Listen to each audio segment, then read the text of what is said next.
Assalamualaikum warahmatullahi wabarakatuh. Apa kabar anak-anak ustazah? Semoga sehat selalu ya. Kembali lagi bersama Ustazah Dila. Hari ini kita akan belajar pelajaran tematik bahasa Indonesia. Sebelum kita belajar, marilah kita membaca lafaz basmalah dan disambung doa belajar. Bismillahirrahmanirrahim. Rabbi zidni ilma warzuqani fahma wa amalan mutaqabbalan ya arhamar rahimin. Amin ya rabbal alamin. Oke, hari ini kita akan belajar pelajaran tematik tentang ide pokok dan informasi penting dari teks non-fiksi. Materi pelajaran hari ini bisa Ustazah lihat di buku tema 5, subtema 1. Setelah mempelajari materi hari ini, anak Ustazah diharapkan mampu yang pertama, mengenal teks non-fiksi. Yang kedua, menentukan ide pokok dan informasi penting dari teks non-fiksi secara tepat. Selain itu, setelah mempelajari materi hari ini, anak-anak ustazah juga diharapkan memiliki karakter-karakter sebagai berikut. Yang pertama, memahami dan berlatih ikhlas dalam beramal. Yang kedua, belajar amar ma'ruf nahi mungkar, menegakkan perintah Allah dan menjauhi larangan Allah. Yang ketiga, membiasakan diri hidup ramah lingkungan ataupun go green.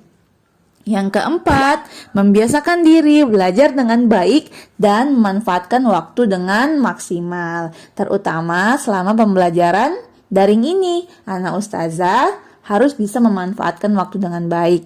Ketika ustazahnya memberikan tugas ataupun video pembelajaran, langsung ditonton dan langsung dikerjakan tugasnya. Jangan ditunda-tunda. Dan yang kelima, belajar mengaitkan Al-Quran dengan kehidupan sehari-hari. Pelajaran kita hari ini akan berkaitan dengan hadis yang akan ustazah sampaikan, yaitu hadis dari riwayah Muslim. Bacalah Al-Quran, karena ia akan datang pada hari kiamat sebagai pemberi syafaat kepada para ahlinya.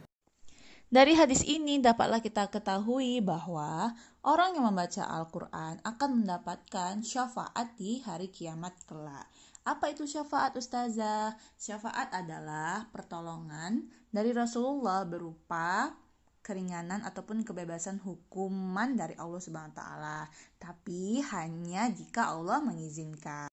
Jadi itu adalah manfaat kita membaca Al-Qur'an. Membaca buku ustazah ada manfaatnya, tentu saja ada manfaatnya. Dengan membaca buku, maka kita akan mendapatkan informasi yang sangat banyak. Maka dari itu, kita dianjurkan untuk membaca buku. Oke, kita lanjutkan ke materi pelajaran kita hari ini, yaitu tentang ide pokok dan informasi penting dari teks non-fiksi. Apa sih itu ustazah teks non-fiksi? Oke, di kelas 4 kita sudah pernah belajar tentang teks fiksi. Ayo, siapa yang masih ingat apa itu teks fiksi? Teks fiksi ataupun cerita fiksi adalah cerita yang tidak nyata, yaitu cerita yang khayalan dari penulisnya. Contohnya itu ada dongeng, legenda, kemudian cerita rakyat, dan lain-lain. Nah, sedangkan teks non-fiksi yang akan kita pelajari hari ini adalah kebalikannya. Teks non-fiksi adalah teks yang dibuat berdasarkan kenyataan. Ya, teks non-fiksi adalah tulisan yang dibuat berdasarkan data, hasil pengamatan, hasil percobaan, atau hasil wawancara. Jadi teks non-fiksi ini nggak bisa kita buat asal-asal. Sebelum kita membuatnya, maka kita harus melakukan pengamatan, percobaan, maupun wawancara. Apa sih contoh dari teks non-fiksi ini ustazah? Ya, contohnya misalnya buku pelajaran. Ya, buku pelajaran itu dibuat tidak sembarangan ya ustazah. Dibuatnya harus dilakukan banyak sekali penelitian, pengamatan, sehingga nanti terbentuklah buku pelajaran. Kemudian ada koran, koran dibuat berdasarkan hasil wawancara. Kemudian ada laporan hasil wawancara, laporan hasil pengamatan, laporan hasil percobaan, skripsi. Skripsi itu apa, Ustazah? Skripsi itu adalah penelitian yang harus dibuat kalau mahasiswa ingin lulus ataupun wisuda dari perguruan tinggi. Jadi Ustazah sebelum menjadi guru, sebelum Ustazah lulus ataupun wisuda dari kampus Ustazah, Ustazah harus membuat skripsi. Kemudian ada laporan karya ilmiah, kemudian autobiografi. Autobiografi ini adalah teks non-fiksi yang berceritakan tentang kehidupan suatu tokoh. Nah, itu adalah teks non-fiksi. Jadi kita mau tahu bagaimanakah cara menentukan ide pokok dan informasi penting dari teks non-fiksi. Bagaimanakah caranya, Ustazah? Ayo kita bahas satu persatu. Yang pertama kita akan bahas dulu bagaimana cara menentukan ide pokok pada teks non-fiksi. Oke, Ustazah akan review pelajaran semester kemarin ya. Semester 1. Ya, apa itu ide pokok? Ide pokok adalah gagasan yang menjadi dasar sebuah paragraf. Ya, jadi sebelum penulis membuat sebuah paragraf, dia akan menuliskan dulu ide pokoknya. Baru nanti dia akan mengembangkannya menjadi sebuah paragraf. Singkatnya, ide pokok ini adalah apa sih yang diceritakan di paragraf tersebut? Intinya apa yang diceritakan dari paragraf tersebut? Jadi ide pokok ini biasanya banyak panggilannya. Nah, kadang dibilang orang pokok pikiran, kadang dibilang pikiran utama, kadang dibilang ide utama, kadang dibilang gagasan pokok. Pokoknya banyak panggilannya, tapi intinya tetap sama, yaitu ide pokok. Bagaimana cara menentukan ide pokok, Ustazah? Ya, ada 2 cara, dan ini sudah kita pelajari di semester 1 kemarin, ya, di pelajaran tema 1. Cara menentukan ide pokok yaitu yang pertama, ya tidak lain dan tidak bukan, membaca kalimat-kalimat dalam paragraf dengan teliti ya. Kita baca berulang-ulang sampai kita paham, oh inilah inti dari paragraf tersebut. Ini adalah inti yang ingin disampaikan penulis dari paragraf ataupun teks yang kita baca. Yang kedua, setelah kita baca, kita udah menentukan, oh ini ide pokoknya, tapi masih belum yakin, maka kita bisa menemukan kalimat pengembang.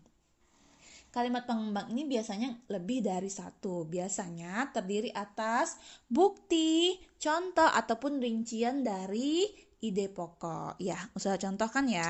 Sebenarnya kita sudah belajar ya kan, cuman Ustazah mau ulang ya, kita ulang, repeat.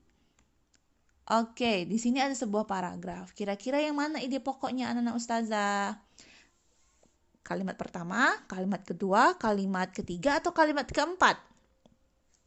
Ya, benar sekali. Jawabannya itu di kalimat keempat. Kalimat keempat ataupun kalimat terakhir inilah ide pokoknya. Letak geografis Indonesia dianggap strategis karena menjadi tempat persilangan antara dua samudra dan 2 benua. Kok bisa Ustazah kita bilang bahwa kalimat terakhir ini adalah ide pokoknya? Oke, setelah kita baca kita paham, oh ini ide pokoknya. Tapi masih ragu-ragu, maka kita bisa lihat kalimat pengembangnya. Kita lihat di kalimat pertama, kalimat kedua, kalimat ketiga. Isinya itu menceritakan tentang bukti-bukti, alasan kenapa Indonesia dikatakan letaknya strategis. Iya, kenapa letak geografis Indonesia dianggap strategis? Karena terletak di antara 2 benua.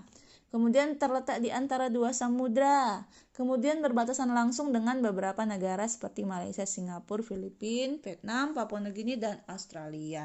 Oh, maka yakinlah kita bahwa ide pokoknya pada paragraf ini berada di akhir paragraf. Ayo, apa namanya? Kalau ide pokoknya berada di akhir paragraf, disebut dengan paragraf? Iya, paragraf induktif. Sekali lagi ya, coba kita lihat di paragraf kedua. Di manakah letak ide pokoknya? Ya, benar sekali. Di kalimat yang pertama, negara Indonesia merupakan negara kepulauan. Kok bisa Ustazah itu yang menjadi ide pokoknya? Nah, caranya kita baca dulu. Oh, kayaknya ini kalimat pertama Ustazah intinya ini. Kayaknya ini ide pokoknya. Coba kita perjelas lagi ya, kita lihat di kalimat pengembangnya. Di kalimat kedua, terdapat lebih dari 17.000 pulau berukuran besar dan kecil di Indonesia. Dari pulau tersebut, sekitar 6.000 pulau tidak berpenghuni. Kemudian beberapa pulau besar dan lain-lain. Maka kita lihat di kalimat pengembangnya ini, kalimat sesudah ide pokok, semuanya menjelaskan tentang pulau-pulau di Indonesia. Ya, dia memberikan alasan kenapa disebut negara kepulauan. Di kalimat pengembangnya inilah dibuatnya. Karena 17.000 pulau berukuran besar di Indonesia. 6.000 tidak berpenghuni. Kemudian beberapa pulau besar diceritakannya lah semua. Maka dari sini kita yakin bahwa kalimat pertama ini adalah ide pokoknya. Ya, kalau dia di awal paragraf, maka paragraf ini disebut dengan deduktif. Oke, seperti itulah cara menentukan ide pokok dari sebuah paragraf ataupun teks ya. Yang kedua, Ustazah mau bahas cara menemukan informasi penting. Ini juga kita sudah pernah pelajari di semester 1 pada tema 2. Ada 2 cara yang bisa kita lakukan supaya kita bisa menemukan informasi penting dari sebuah teks non-fiksi. Yang pertama ya, nggak ada yang lain. Tetap harus baca berulang-ulang sampai kita menemukan informasi pentingnya. Yang kedua, boleh kita membuat peta pikiran atau pakai tabel. Semester lalu sudah ajarkan, ya kita buatlah peta pikirannya yang berisi pertanyaan 5W tambah 1H. Jadi pertanyaan yang kita buat itu harus ada jawabannya di teks yang kita baca. Ya, jadi jawabannya itulah nanti sebagai informasi penting dari teks yang kita baca. Oke, Ustazah akan kasih contoh ya. Coba Ustazah lihat di buku tema 5 halaman 3. Di situ ada teks non-fiksi yang sepertinya diambil dari buku pelajaran ya. Ya, ada tulisannya itu science, berarti ya dari buku pelajaran tentang ekosistem. Coba Ustazah baca di paragraf pertamanya dulu. Ya, sekarang kita mau mencari ide pokok dan informasi pentingnya. Yap, benar sekali, ide pokoknya itu berada di awal paragraf di kalimat pertama, yaitu semua makhluk hidup memerlukan lingkungan tertentu untuk memenuhi kebutuhannya. Kemudian kita mau cari informasi pentingnya. Oke, kita buat dulu pertanyaannya yang ada jawabannya di paragraf pertama. Apa itu lingkungan? Lingkungan adalah segala sesuatu yang berada di sekitar makhluk hidup. Itulah informasi penting pertama. Tersusun atas apakah lingkungan? Iya, jawabannya di situ ada lingkungan terdiri atas biotik dan abiotik. Bisa jadi informasi penting yang kedua. Ustazah, informasi penting itu boleh 1, boleh 2, boleh 3, 4, 5, boleh. Kalau kita menganggap itu adalah informasi penting, maka itu akan menjadi informasi penting. Oke, kita lihat lagi di paragraf kedua, di manakah letak ide pokoknya? Coba dibaca dulu. Yap, benar sekali, berada di kalimat pertama, berarti dia paragraf deduktif. Cahaya matahari dapat menghangatkan udara, air, dan tanah agar mencapai suhu yang sesuai kebutuhan makhluk hidup. Itu adalah ide pokoknya. Coba kita cari informasi pentingnya. Buatlah dulu pertanyaan yang jawabannya ada di paragraf kedua. Oke, Ustazah buat pertanyaannya. Apakah fungsi lain dari matahari? Jawabannya, cahaya matahari juga membantu ketumbuhan membuat makanan. Berarti informasi penting pertama, cahaya matahari membantu membuat makanan. Apa-apa sajakah bagian penting dari sebuah lingkungan? Jawabannya ada air dan tanah merupakan bagian penting dari sebuah lingkungan. Bisa menjadi informasi penting yang kedua. Dan seterusnya. Begitulah cara menentukan ide pokok dan menemukan informasi penting dari sebuah teks. Ya, teks non-fiksi. Oke, anak Ustazah, demikianlah pelajaran kita hari ini. Jadi, kesimpulannya yang pertama, teks non-fiksi adalah tulisan yang dibuat berdasarkan data, hasil pengamatan, hasil percobaan, atau hasil wawancara. Ada dua cara menentukan ide pokok dari teks non-fiksi, yaitu membaca kalimat-kalimat dalam paragraf dengan teliti, kemudian menemukan kalimat pengembang. Dan ada dua cara menemukan informasi penting dari teks non-fiksi, yaitu yang pertama membaca, yang kedua membuat peta pikiran atau tabel.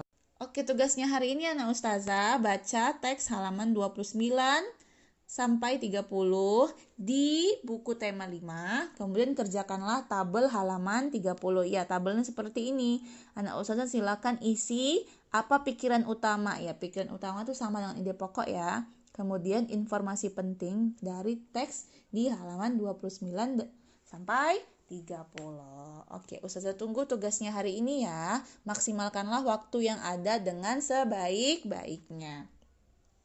Sebelum Ustaz tutup, marilah kita membaca lafaz hamdalah dan doa kafaratul majelis. Alhamdulillahirabbil alamin. Subhanakallahumma wa bihamdika asyhadu an la ilaha illa anta astaghfiruka wa atubu ilaik. Assalamualaikum warahmatullahi wabarakatuh.